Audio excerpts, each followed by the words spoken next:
A lot of people feel like the world is falling apart. And we're not even 2 weeks into 2026. People are scared of global conflict, scared of unrest, scared that something big is breaking. And here's what makes this moment different. America is split. About half the country believes 2026 is a reset year, a year things finally get rebuilt. The other half feels like the walls are caving in around them. That's not confusion. That's the defining moment. That's right. And you can see it in the behavior, not opinions, decisions. Right now, roughly 70% of potential buyers say uncertainty is delaying homeownership. That's something we definitely need to watch. About 35% of Americans have paused major decisions. We're talking financial decisions, big ticket items. And a growing number say they're going to wait until after 2026 to even do anything. That's not a lack of desire. That is 100% fear. Fear changes how people move. It makes them pause. It makes them wait. It makes them mistake inactivity for safety. They say rates are unpredictable. The market is unstable. Now isn't the time. But what they really mean is, I don't know what happens next. That's right. And uncertainty is easy to sell, right? Especially when the headlines are loud. Global leadership shakeups, geopolitical standoffs, civil unrest overseas, and tension starting here on our own soil. A president ordering $200 billion into mortgage-backed securities, a federal investigation into the current Fed chair, markets rotating out of stocks and into fear hedges. It's really overwhelming by design, but like I said, this is not happenstance. No, but here's the reframe. The world isn't necessarily falling apart. It may be getting repositioned, and repositioning always feels chaotic before it feels constructive. History shows us this. Periods of change don't eliminate opportunity. They shift it. The people who lose are the ones waiting for certainty. The people who win prepare while things still feel uncomfortable. Yeah, and that's why Braveheart fits this year to a T. Not reckless charge, but discipline under pressure, holding the line until timing is right. There's a difference between sitting on the sidelines and holding a position. This is avoidance. That's not what we're seeing right now. We are seeing preparation. That's what this podcast is all about. Understanding what's happening around you so your decisions are based on math, not fear. Because luck isn't random. Luck is when preparation meets opportunity. And in 2026, it's already creating opportunity. So let's answer the question we hear every day. How on earth does all of this actually affect someone trying to buy a home?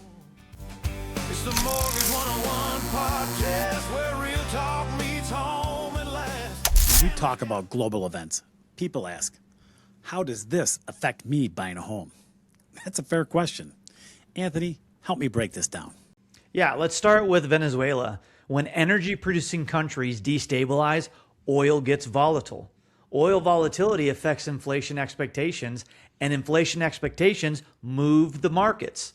Mortgage rates move with bonds. They don't move with emotions. And historically, fear-driven instability pushes money into the U.S. bonds, and inflation-driven fear pushes rates higher.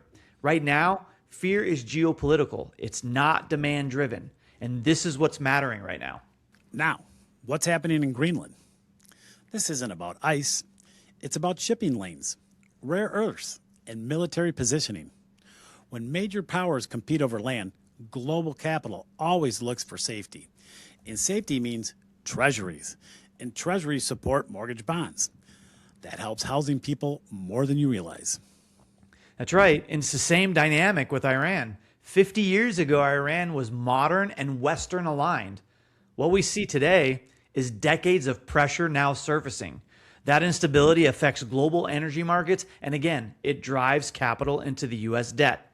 Different headline, but it's the same exact math. Now let's bring it home to our turf.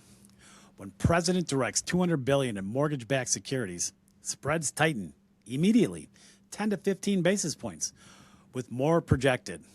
This shows that mortgage rates can improve without a Fed rate cut. That's not luck, that's structure.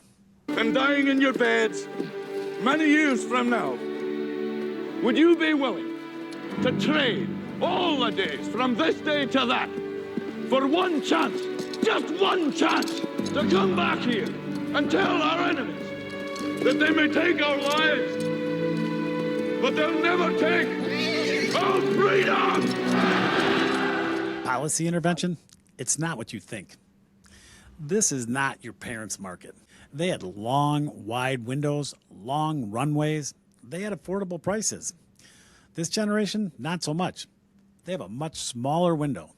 But smaller windows don't mean smaller outcomes. They mean fewer people get through it. Yeah, I mean, intervention today isn't by blunt force. It's not even close. When we look back in 2020, trillions were injected. Rates, they're at near zero. And prices, they surged 40% plus. Now we speed up to 2026. Okay, 200 billion, not trillion, was injected. There's no near zero policy rate. And targeted liquidity is what we need. This is not stimulus we're looking at. It's a different scale, and it's a completely different outcome. True. Hey, but mortgage rates, this is what they're built from. They're built from treasury yields, mortgage-backed security demands, and risk premiums. Increased demand for mortgage bonds, that's what brings the extra padding, and when that happens, rates are going to shrink. That's compression. Yeah, and not only about the compression, there's a problem that the Fed misread.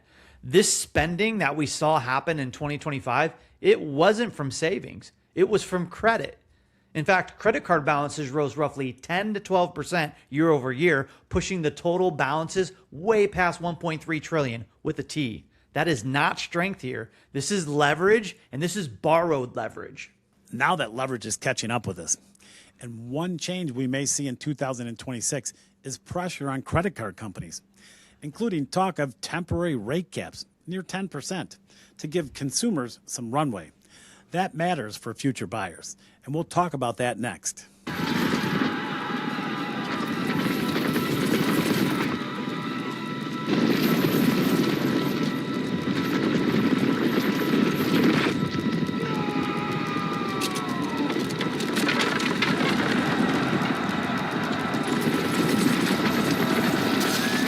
The cost of waiting, because hope is not a strategy. Preparation eventually becomes math. Over the last 6 years, the median home price rose roughly $90,000 to $100,000.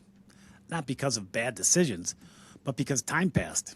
That's right. And when we look at rent, 5 to 6 years, renting easily equates to 45 to 60,000 gone, no longer there.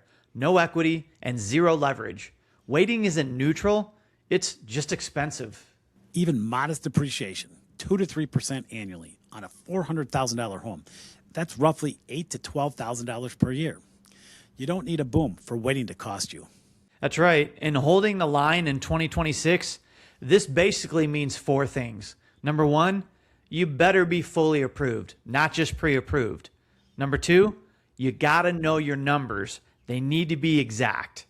Number 3, you have to understand the break even, what makes sense economically. And the last is being ready to move when others are hesitating. If you don't know those, you're not waiting strategically. You're literally just waiting. This applies to homeowners too, though. Holding the line doesn't mean panic refinancing. We've seen people refi early, pay costs, then they watch rates fall another 0.5% within a month or two. Execution requires patience, not excitement. Yeah, this is the total Braveheart lesson we were talking about. Energy without direction sends you into the wrong fight at the wrong time. 2026 rewards preparation, not prediction. But preparation only works if you act, because hope, it's not a strategy.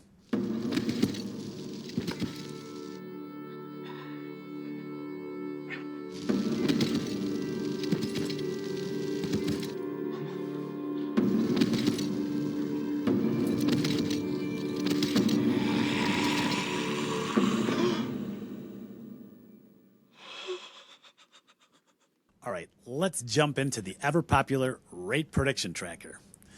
The 10-year Treasury is holding around 4.17% to 4.19%. That's slowly showing signs of stability. That allows mortgage spreads to tighten.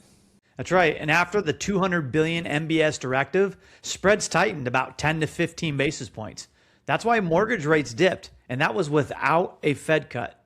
Mid-January, here's our predictions. The 30-year fixed right now, it's holding at 6 to 6.15%. Freddie Mac is holding around 6.16%. Those directions, they matter more than the number.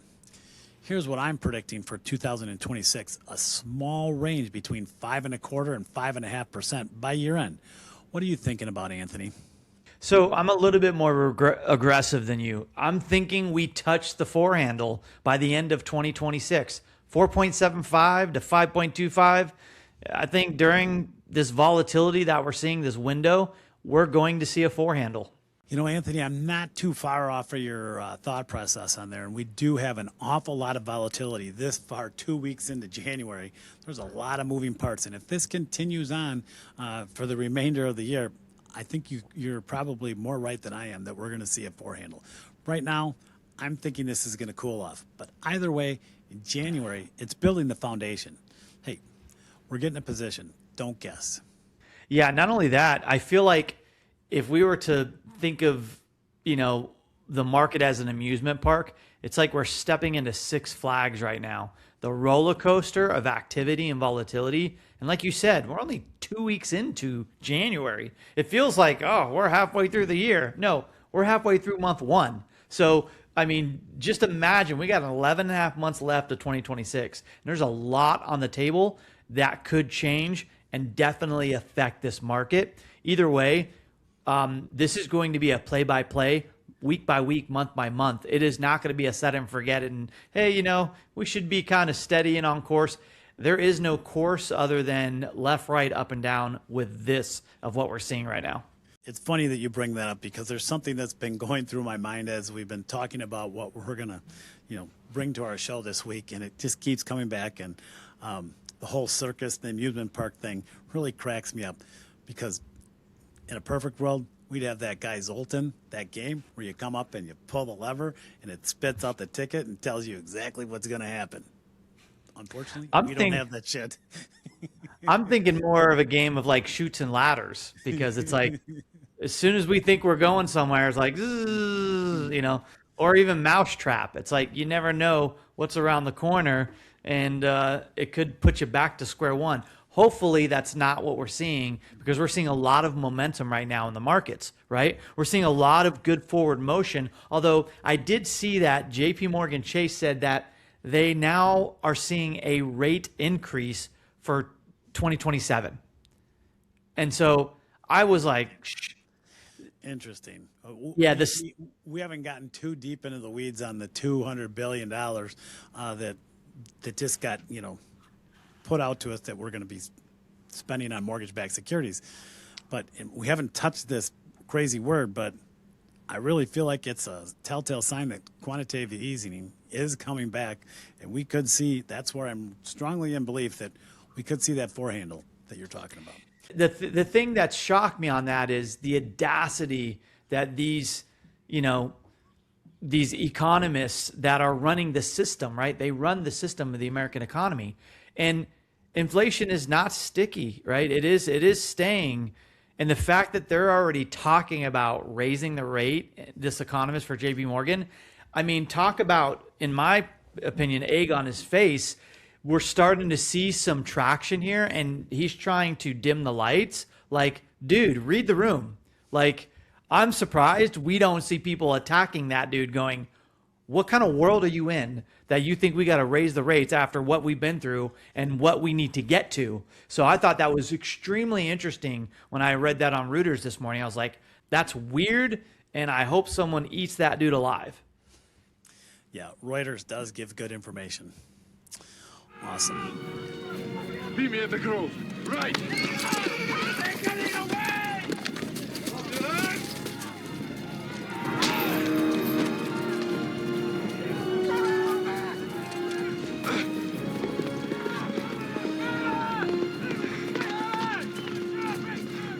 All right, folks. Buzzword breakdown time with your producer, Ryan, who today is Robert the Bruce. Anthony, tell us why Ryan is Robert the Bruce today. Yeah, obviously we know in the movie Braveheart, poor Bruce, his dad, was whispering sweet nothings into his ear, and then he ended up backstabbing William Wallace. So, Ryan, try not to backstab us, buddy. I'll try. I need some face paint, though. Anyway, words shape fate. Choose carefully. First up, Anthony, tell us about mortgage spread compression. Yeah, I mean, that's the gap between treasury yields and your mortgage rate, right? So when it shrinks, rates improve, but they do so quietly. Right, all right. The deadliest moves go unnoticed. Manly, tell us about rate volatility window. Yeah, Robert the Bruce. Short periods when rates move fast, prepared buyers act, others hesitate. All right, opportunity doesn't wait for comfort. Anthony, tell us about break-even horizon. Yeah, I mean, that's how long owning beats waiting. Most people, they never calculate this. They just think, I want to jump in when the market's right. Well, let's calculate how much have you lost by waiting on the sidelines. That's what that horizon is. Hope is rarely loyal. Manly, tell us about balance sheet expansion. Yeah, that's targeted money added to support housing, not stimulus. Power is never accidental. Anthony, tell us about policy lag. Yeah, I mean, that's the delay between policy and the impact of that policy. By the time it feels obvious, it's usually gone. History favors the early. Thanks, Robert the Bruce, you backstabber. Hey, we got this. Thank you very much.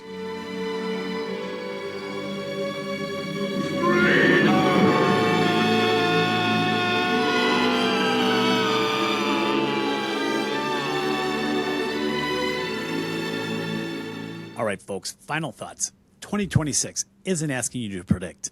It's asking you to prepare because change, it rewards readiness. That's right. In math, it's not quiet. Fear, it's super loud. So choose which one you're listening to. And if you found this interesting and helpful, like, follow, and subscribe. We read every single comment, and we'd be happy to hear you. We'd love to hear what you guys have to say. Love any type of feedback. We appreciate it. Thanks a bunch. And now, how about an interesting fact, Manly? I'm not sure I'm ready for this. I'm already uncomfortable. Yeah, it's actually really interesting. So, while the Packers boast a rich history, one fact might be interesting for you. The fact is that 9 out of their 13 league championships were won before the Super Bowl era, which began in 1966, which means a significant portion of their title legacy occurred when the league was much smaller, sometimes with as few as 9 teams, and before the modern, highly competitive playoff structure was established. Some say it was the preschool era of the Super Bowl. Hey, everybody needs to start somewhere, and at the end of the day, we dominated, and there is a reason. What is the Super Bowl trophy called again? Oh, that's right. It's the Lombardi Trophy. Oh, and the reverence that you don't have for the Green Bay Packers that kept this league to where it is today and built the historical, presence that we see of the Green Bay Packers today. It's pretty sad that you sit there on your little island, spanking on your surfboards, putting sand between your toes, poking yourself in the eyes with your umbrella drinks, and poking fun at the Green Bay Packers when you don't even have a team. What kind of skirt wearing football players do you got? Listen, I am grateful for the Packers. If it weren't for them, we would not have the flag football league, because we know where they go for retirement. We understand that. It's just, it was interesting. I thought that was an interesting fact. Fact. There you go. See you next time. Oh, brother. Girl, from the heart of Wisconsin to the way